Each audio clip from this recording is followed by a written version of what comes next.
Welcome to the Boost VC podcast. At Boost VC, we are the accelerator that invests the first $500,000 into sci-fi tech startups.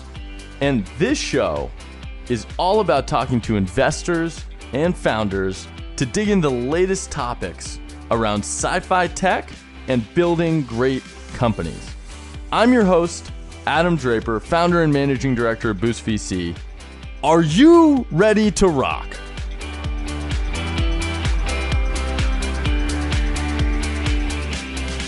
Today, I get the honor of speaking with Tom Impallomeni, who is the founder and CEO of TribeXR.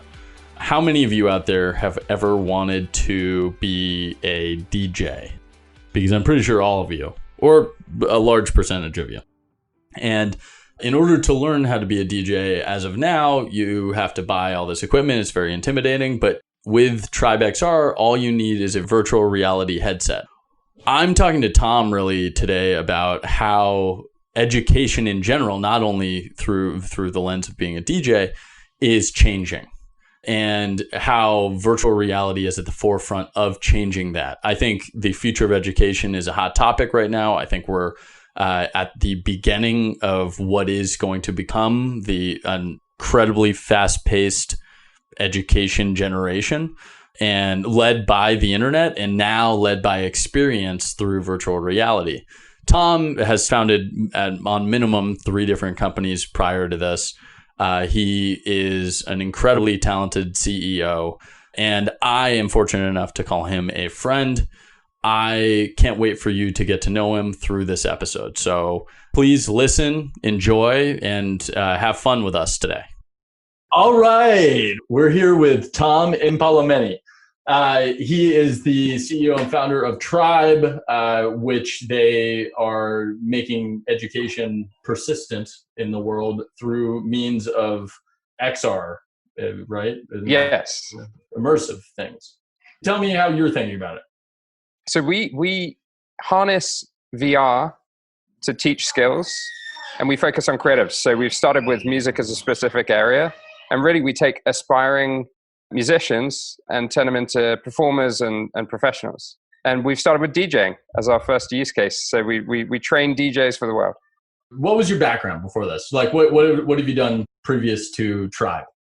I started off my career actually in corporate finance in the UK. Is that like legal, or is corporate finance like buying things? Sort of funding projects and mergers and acquisitions and all that sort of fun stuff. Advisory, basically, advising companies on doing things. And I had an opportunity to go and join some friends who were setting up an early social network called Where Are You Now?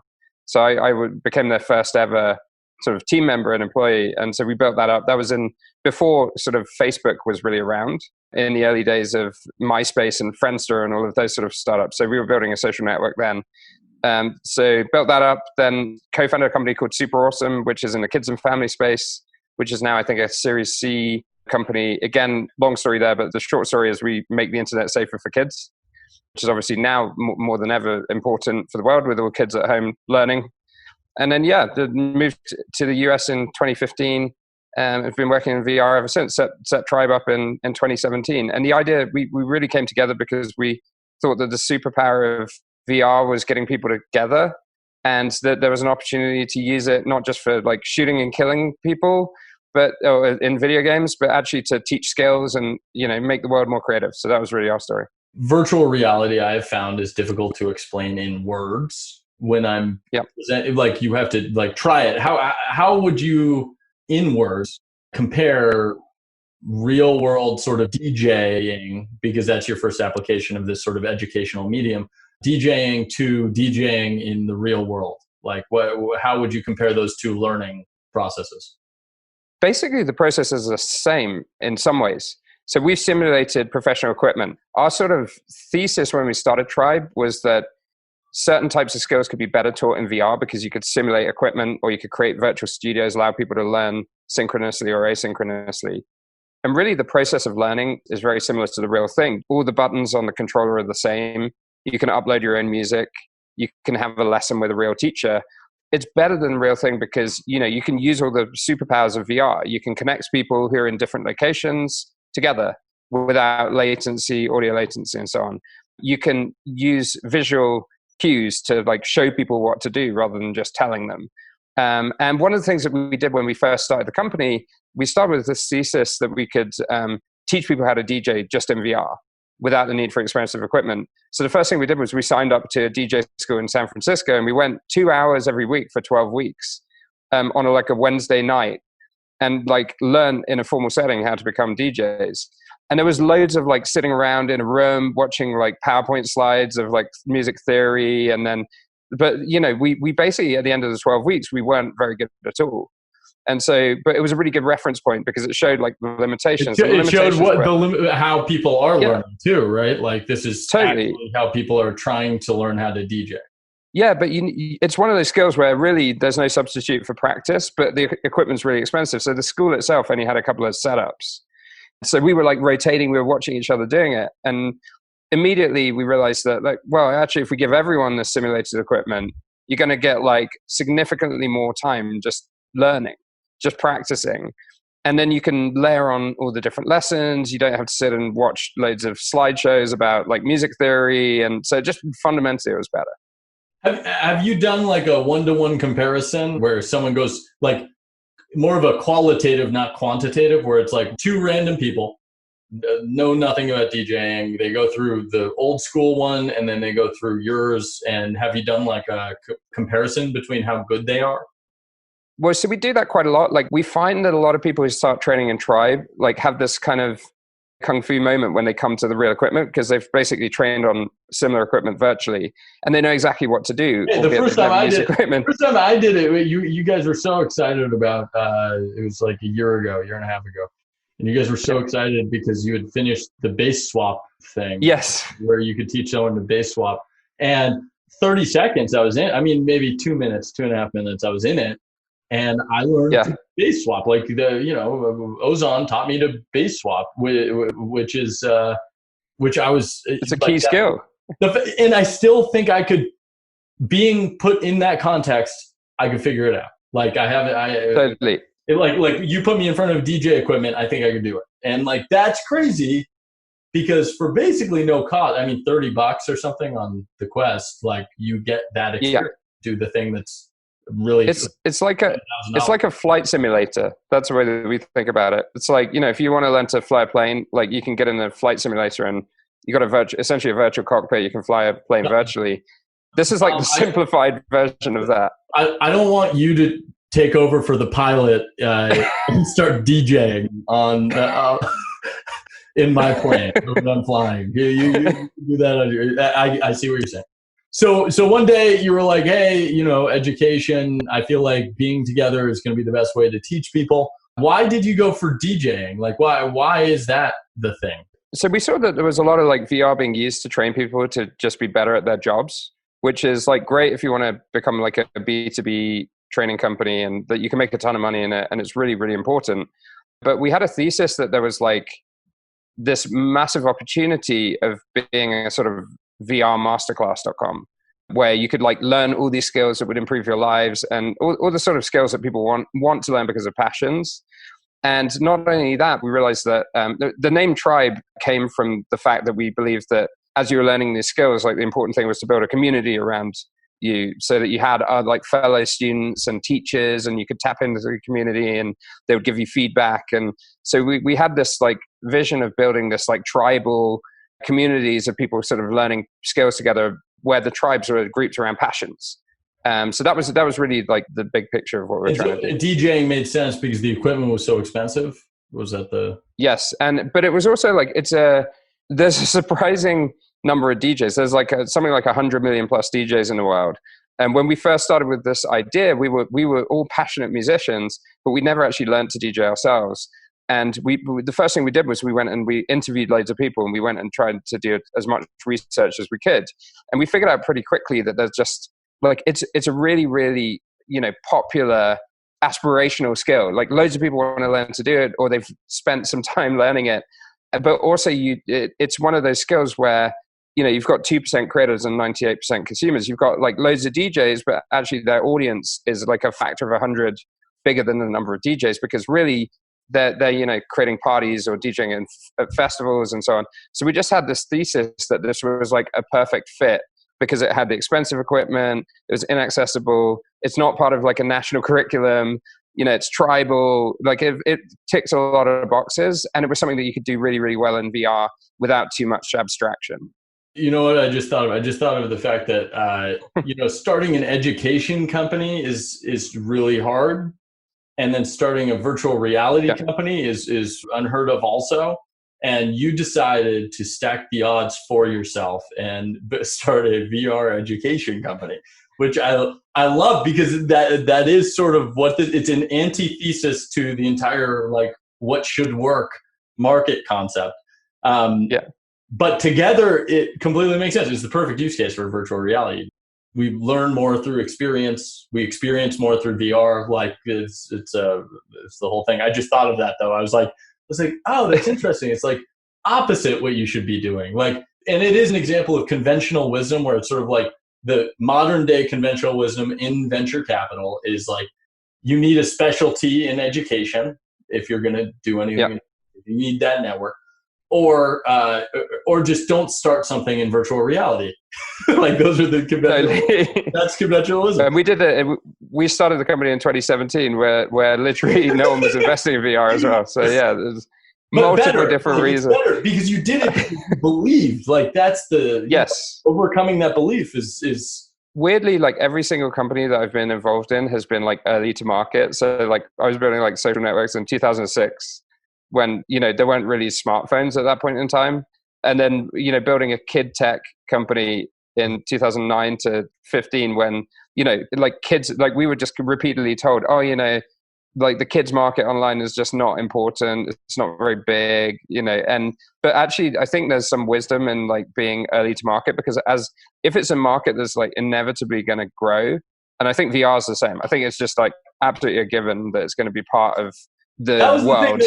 That's the thing when people talk about VR, it doesn't make sense to me. Is like they don't talk like it's not going to happen. It's like it's not now, like so at some point, sometimes it's going to be a thing. So in virtual reality, like I'd say Boost VC and I have good insight, as you went through Boost VC 11. It feels like 10 though. It feels like you're part of 10.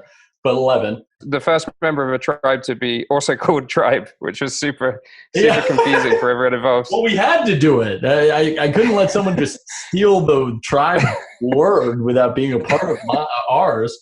But in virtual reality, something that it took a while for people to really get was what progress was, because until the Quest, the consumer headset, you could get it on the Rift and you could get it on the PlayStation and the Vive.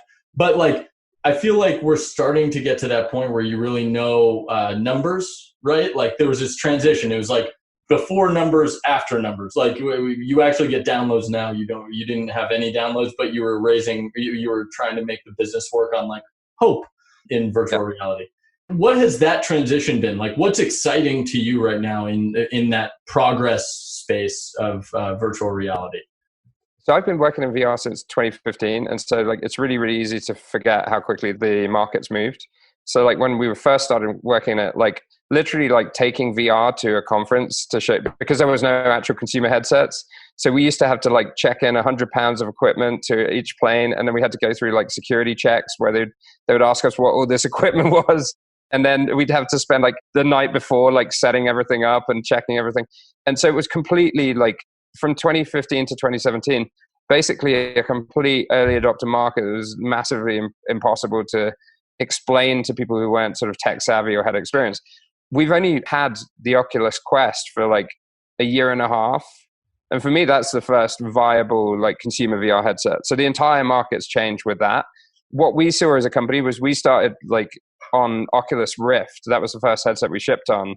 And then we grew on to like Viveport and Steam. And we were making. No, I tried your first version. Do you remember this? Do you remember that I met you about? I do, yeah. It was like a year before we accepted you into Boost VC. Yeah, that's right. And it was before we were in like a WeWork, I think. You were in a WeWork, like and like I show up and like you put the thing on my head, you give the whole pitch, but it was early where DJing wasn't really a part of it or something. There was something that it was. Yeah. The product now is amazing, but it was fun to watch the transition. It took for like being honest, like we were such a small team and we were doing this like on a shoestring. And so what happened was we tried to get the product into the hands of customers as soon as possible, and almost too soon. Like I always thought, like you can't launch your product soon enough, but actually in VR you can, because like it's a pretty polished market. So we learned that the hard way. So we basically had to we launched it and it was like not performing as well as we thought. So we just had to like hammer on the product endlessly for like 6 months and just improve it, and measured our success based on like ratings at the time. And we were just seeing usage going up. We were seeing like as we improved the product, like the number of hours people were spending it was going up, or the ratings were going up. But yeah, we were definitely like, now we're a little bit better because we know that like, test your product massively with like your own Discord community and Reddit and people like that. So that Discord is much more adopted now too. Like Discord, it is, yeah. That's been a huge community builder for VR. That's something that VR community doesn't talk about, but it relies very heavily on Discord. Yeah, Discord is amazing. And like we have a community of thousands of like students and professionals on Discord. And it's basically the lifeblood of our company. Like, cause we always put like beta versions of the products on there and get feedback. And that's where our community goes to kind of share with each other. And so, yeah, it's absolutely the lifeblood of VR. And, like in terms of our like metrics, you asked how do you measure success? Like the things that we always use were like Net Promoter Score, which like is a leading indicator of, whether your company is going to sort of grow through recommendations. We also looked at like how much people are using it. But ultimately the thing that really moved the needle was, being successful and getting accepted onto the Quest store. And that's just been like, it's just a material change to the economics. Okay, so there are two pieces I want to talk about then, because I think having that distribution funnel is a pro and a con, right? Like yes. It's completely controlled by one vehicle. There's only one way of doing this. On the other side, before we get there though, I want to talk about, basically there are all these things that early VR people have had to deal with that people starting a VR company right now don't. Yeah. Like you were saying, lugging the backpack and like setting up the sensors and then like putting on the headsets and having people who had never tried VR before put on the VR headset. So you have to walk them through how it works first. Like there were those things, and it feels a lot like your grandfather saying, I used to walk up 3 miles in the cold snow to school every day and back. Like that's sort of what VR did. We went through these phases. Do you remember any others? Did you have any other experiences like that were in that realm? I remember when, so like the early period of VR from like 2014 through to 2017, like basically pre sort of consumer adoption of headsets, like conferences were everything. That's where you like got to try out all the new technology or the new headsets. You just have like, they were packed to the rafters because it was like the frothy time of the market and everyone was excited about what the potential was. And it seems totally crazy in a COVID world now, but like everyone was like sharing these like sweaty headsets around without any wipes. And it was like this, like a frontier. I'm surprised we didn't all start a new virus or something when we were there. It was crazy. I remember going to CES in, I think it was 2016. I think it was the Rift launch. They hadn't launched it though. They were just trying to get people to try it to develop hype.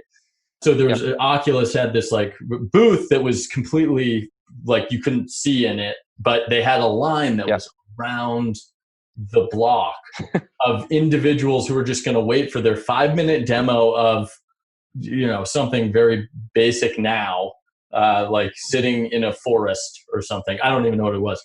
And I always think about the like now we're all sensitive to like is someone else's bodily fluids like touching me, and then the do you watch TV shows now? Have you watched TV shows and been like, whoa, like they're like they go straight in for the handshake, no hesitation, like they're totally. We've been watching a lot of, there's not much else to do apart from work, play with your kids and, occasionally watch TV these days. But we've watched a few and it's weird because like the world will go back to normal. We're just in this weird sort of 2-year twilight zone of, waiting for everything waiting for a vaccine. But it's weird. And like So I was watching this video from, I think it was VRLA in 2015 or 16. And it just like the whole process of demoing thousands of people in a row with a headset, the same headset, just completely unfathomable today. Yeah. In some ways, like our brains have shifted. So when I watch Billions and they like don't hesitate to shake each other's hands, like my mind has shifted to this like different way of thinking about it. Totally. I know we can shift back. Like we'll shift back. We'll still have that like hesitation probably, but like we'll shift back. But virtual reality, like the adoption of new technologies is actually similar, where it's like we can't fathom like a world without phones right now. Like I don't think I could fathom a world without the iPhone, without Zoom, like all these things. But there was a time when like they blatantly were like 5 people had used them, like no one had them. So and VR is going through this moment where now people are starting to like adopt this new way of thinking, and like I'm really excited about it. I think there's going to be a network effect. I think once people start, buying standalone VR headsets, en masse, and like during COVID, there's been a scarcity of them just because of the supply chain. But I'm sure like once people start using it as a communication device rather than just a gaming device, I think it's just going to grow hugely. Don't even get me started on this. Making it easier to be together, like easier, not harder. One click. Like one click be together is going to be epic, because I have my headset like right here. I would love to be doing this in VR, but Zoom is still easier. Like, and people are more comfortable viewing this type of behavior rather than immersing. So there is an education also. But on distribution, so distribution's changed a lot over the time you've been in this market. So for other virtual reality startups from here on, how have you thought about distribution? Like what tactics have you tried? And then you mentioned that the store is really what's worked. What other things were attempts, and where do you think it goes going forward, knowing that there is a funnel blockage for you're either in the Quest store or not? Like that's a tough. There's so many developers creating great content, and like having that as a stopping point is sort of tough. What do we do to stand out moving forward as a VR company? I think it's the same as like early smartphones. So if you look at like the two dominant it's like Apple Store and Android, and like Google Play, for example. Ideally, you want a good relationship with those teams. So like for any early VR company, you've got to have a good relationship with Oculus specifically. They're sort of the market leader with Quest. And, you build that through shipping a product, demonstrating traction over a period of time, and then hopefully building a relationship with that team. And with, Steam and ideally PlayStation, the same, you've got to try and build those relationships.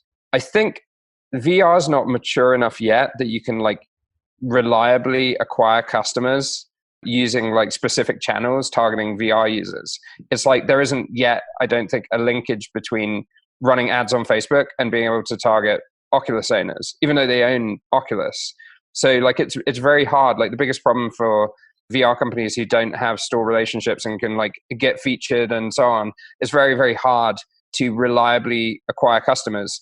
I think the different stores, like it's in their interest to grow the market. So I think that's going to change. Really, the main trick that we use for growth is like member get member. So we focused on like, how do we get people in VR to share their performances outside of VR? So can we integrate with Twitch, YouTube, Facebook, Instagram, and so on?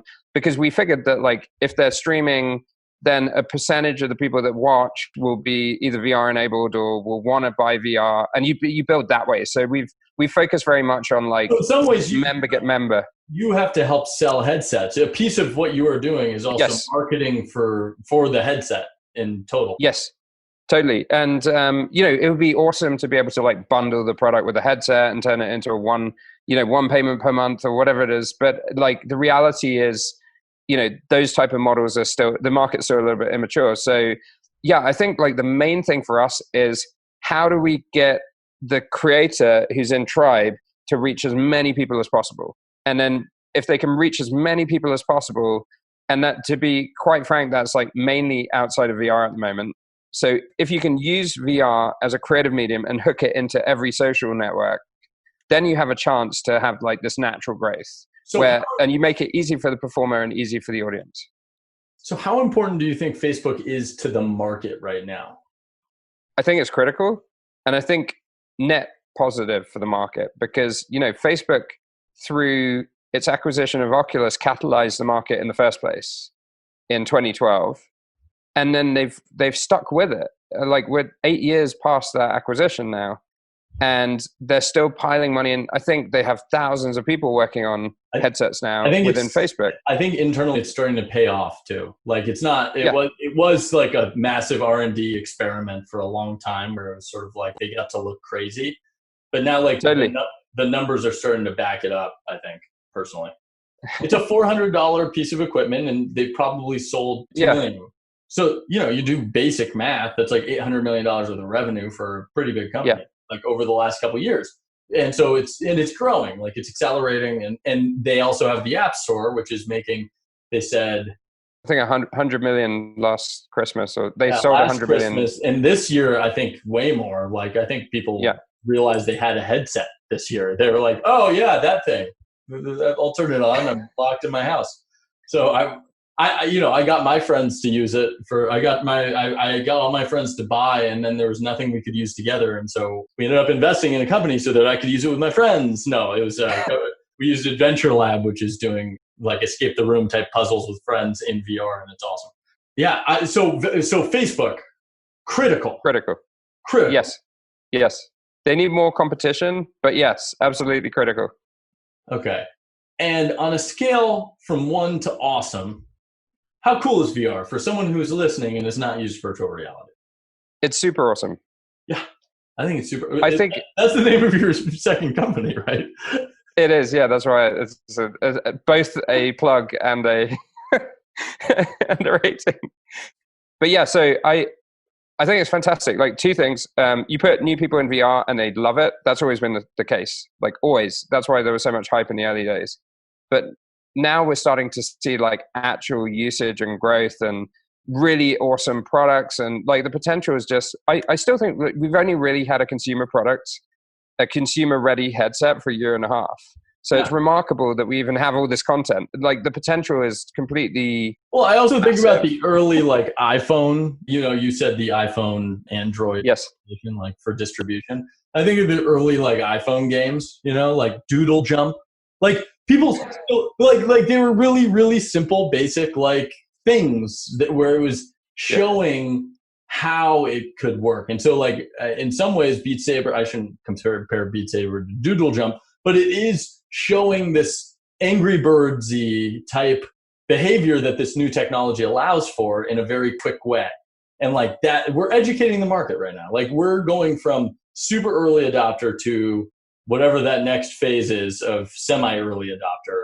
And and I think to your point on Facebook, like they're investing hugely in like AAA studios bringing really amazing content. And it's a little bit like, whenever PlayStation launches a new console, there's always like a period of a year or so where like literally all the games aren't really ready for the new console. It just takes time to like build amazing content. And I think VR is going through the same process. That's something that's interesting, is that it's such an early technology that the company who released the product is actually granting money to dev places, right? Like, to build products for their headsets. Yes. Does that happen anywhere else? I don't think Apple funded a bunch of projects. Maybe they did early on. I think it happens with consoles. As far as I understand, like PlayStation and Xbox, they spend money on content. And I think VR is like following that path a little bit.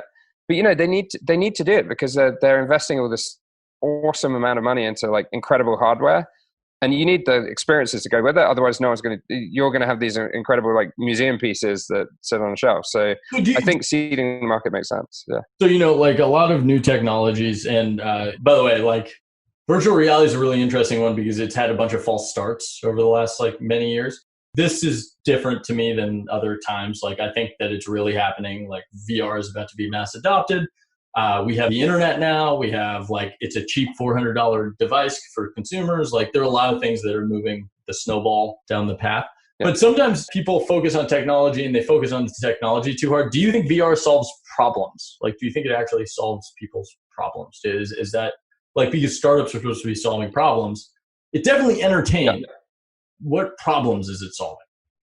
So I can certainly talk on like Tribe's behalf. So we started with VR as the means, not the goal. So we were like, we want to use VR to solve a problem rather than make a VR thing.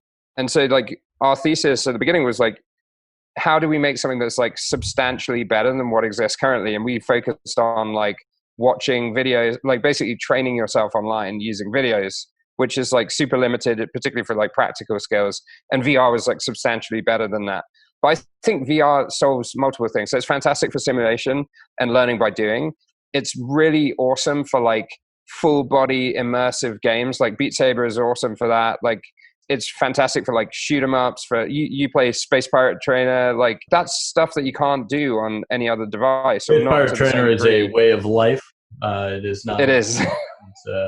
I am readying myself for the AI takeover, and I need to be able to fight some space pirates or be a space pirate. I'm not actually sure which side I'm on when I'm in that game, but it's great. I think ultimately, like the way that I think about VR is look at the limitations of smartphones. Like they're tiny interfaces. You interact with them every day, but there's like limited. They're this big, and with VR and immersive in general, ultimately where I think we're going to get to is the ability to kind of interact fully with your environment, either hybrid or fully virtual. And it's going to become a form of like communication, collaboration, work, play. Like, I just think it's inevitable. And so, yeah, like it's going to take time. It's just going to take time to get there. Okay. So do you think it's going to be good for kids? I think even internally in Facebook, they're probably going to be arguments about like, what age is the right age, because the games are starting to target like Beat Saber. Totally. My daughter loves Beat Saber. It's easy, it's simple, it's awesome. Like I don't know. I always think about like where's the line that they're going to draw for ages, and if you're supposed to be. So as I understand it, like VR is not recommended for under 13s for reasons like physiological reasons, primarily like distance between your eyes and that type of thing. And I have a 7-year-old daughter. She loves VR. She's tried it. And, do I think it's going to be important for her? Yes. Like it's going to be part of her educational process. It's going to be part of her play. So I think, embrace that. Like this is a new medium. But yes, there needs to be some sensible regulation. I don't think any... It's fun. I was a part of the bridge generation where it was like, no cell phones. Everyone had cell phones. Yes, like that happened. I was the same over a period of like 5 years. It was like no phone. Everyone has phone, and it went from Nokia Snake phones to smartphones, and like then it was over. Like everyone had phone. You needed a phone to survive. Our kids are going to be talking about the smartphone. Like, oh, remember when we used that thing? Like, remember when we used that phone and then we didn't have VR yet and we were in the middle of like this transition? They're going to say this exact same phrase, but like 50 years later. Totally. Well, maybe that's a scary future though. Like, I think VR is for good though. So I'm all in on VR. My last question before the lightning round, which will happen, is focused on you. You've founded a couple companies. Like your history, you've had an experience of sort of founding companies. Why do you think you're suited to sort of like do this? Why is it your job? Why do you think you need to take on these problems and adopt new? Like you kept saying that every company that you've done was like a little early. Like, why do you feel the need, the compulsion to like go after these technologies early? What aspects do you have? What attributes do you have that like make this work? So I would say that every founder is different and they do it for different reasons. But like for me personally, I enjoy building things. I enjoy, having a direct impact. And I think like part of my bias, I wasn't like an entrepreneurial kid selling lemonade age 6 out of like my backyard or whatever. Like that wasn't like, for whatever reason, I wasn't like that. But I always wish that I had a better story, right? Like I always wish that I was the kid who was like knocking on every door, like trying to sell cookies and lemonade and like whatever. And I did all those things, but I wasn't obsessive. Yeah. Like the stories you hear are always like the obsessive. Totally.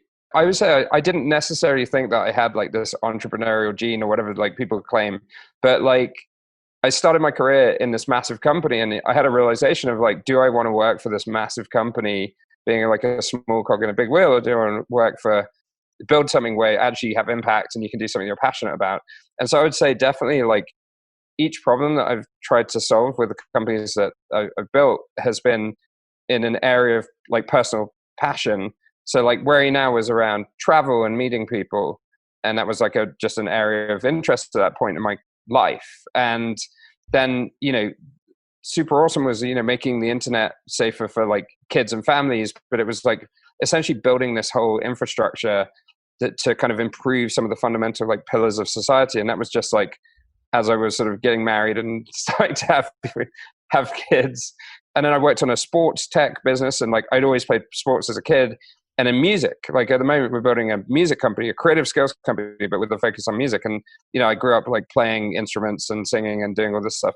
So really, I think it's, you're amplifying your interests into like corporation. Yeah, to some degree, but I think like, travel, family, kids, music, sport, like they're probably going to come up as like regular things on a lot of people's, people say, what do you do with your life? They're pretty like fundamental pillars of day-to-day life. So I think picking an area where you're passionate about helps a lot, because it's really hard. And so if you're going to build a company, you got to build something that you really care about. And I would say like what makes me well-rounded. Well, I think the first time I did it, like I didn't know anything. And I've just like, as you do more and more companies, at least you get better at like knowing what your strengths and weaknesses are, and, accepting that you're not going to get everything right. And like, there's going to be tons of mess ups along the way. So I think mainly, just persistence and basically not dying and giving yourself as many shots as you can is really what it's being an entrepreneur. Yeah. Not dying and really focusing on the long term. It's like two really contradictory concepts. Exactly. And then, the other thing is like, it's much easier to keep going when you're building like, hey, the future of collaboration around music than it is like if you're doing like the best insurance loss adjusting business or whatever. Like you're gonna, it depends. If that contributes to your mission, probably is exciting to you, but it's not exciting. Totally, yeah. So if to pick something that you're interested in. Yeah. And well, someone earlier today just said the mission grounds you. It's sort of like like having a mission, clarifying the mission. It makes it so that all the hard stuff, you can remember why you're doing it, essentially. Like, oh yeah, I like these things. Like, this is great. And when you're like, doing work that you don't always think is making the biggest impact, you're like, it does contribute to this one thing, which is, the future of making music, the future of all these things. Okay, so are you ready for the lightning round? Lightning round. Oh yeah. Okay, you're not supposed to. I guess it's contradictory to ask you if you're ready for the lightning round. Yeah. You have no choice. Yeah, it's like you have no choice, and it's just going to happen. Do you play video games? Yes, occasionally. Not as much as I used to. What is your favorite video game? I love sports games, so like FIFA is a good example. Space Jam or Beverly Hills Ninja? Space Jam. What is your favorite song to jam to when no one's watching? That's a really good question. I have no idea. Like retro rock. Like Journey. Go on, Journey. Oh, yeah. I mean, that's when people are watching too for me. But, oh, yeah, as well. Yeah. But that's air guitar central. Right now in my household, we are listening to a lot of Moana. So got that going for us. I am Moana. It's like a whole. We got a lot. You like the rock? You like the rock bit in that? Yeah. I love the Rock. He just seems like a good guy. He's very genuine. Okay, what is the best VR product? Hardware or software? So the Quest for hardware and probably Half-Life Alyx for software. And Tribe, obviously. And Tribe, aside from. I was making the assumption that it was other than. Yeah, I wouldn't. Yeah. You're stuck on an island. You have one meal for the rest of your life. What's that meal? My dad's pasta bolognese. It's authentic Italian. If I could live on that, it's a good hearty all-round meal. Oh, bolognese. Your dad's bolognese. So is there some special different level? It's next level stuff. No, it's special. It's a proper like, Tuscan. Does it like remind you of like a great time? Was that sort of like the thing? It does. It's like a family growing up thing. Like I grew up thinking that it was normal to have a pasta dish and then a starter, then a pasta, then a main, then a dessert. So, but no, it's a very like, it reminds me of, growing up family meals and so on. Okay. 2 people in history of time who you would want to have dinner with. Who are they? So any 2 people in the history of time. 2 people in the history of time. Martin Luther King. Nostradamus would be an interesting one. He'd just sit there predicting things all day. Ask him about VR. I predict what's happening with pasta dish.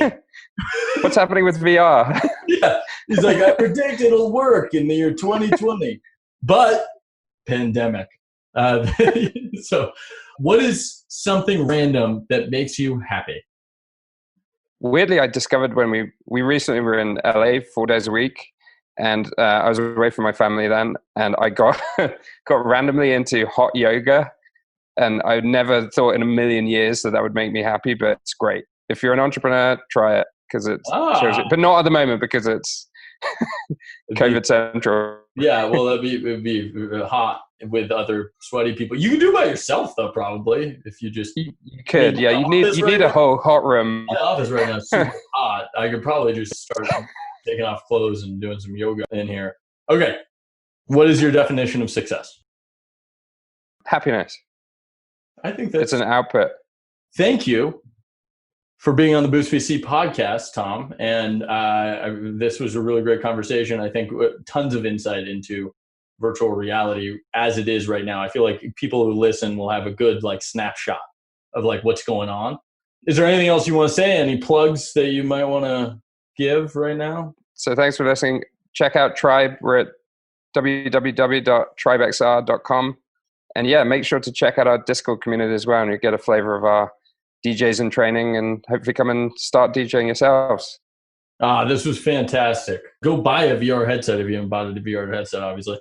And then download Tribe because it's the best way to learn how to be a DJ. And you've always wanted to be a DJ because everyone's always wanted to be a DJ, basically. So it's like, it's an easy sale. Absolutely.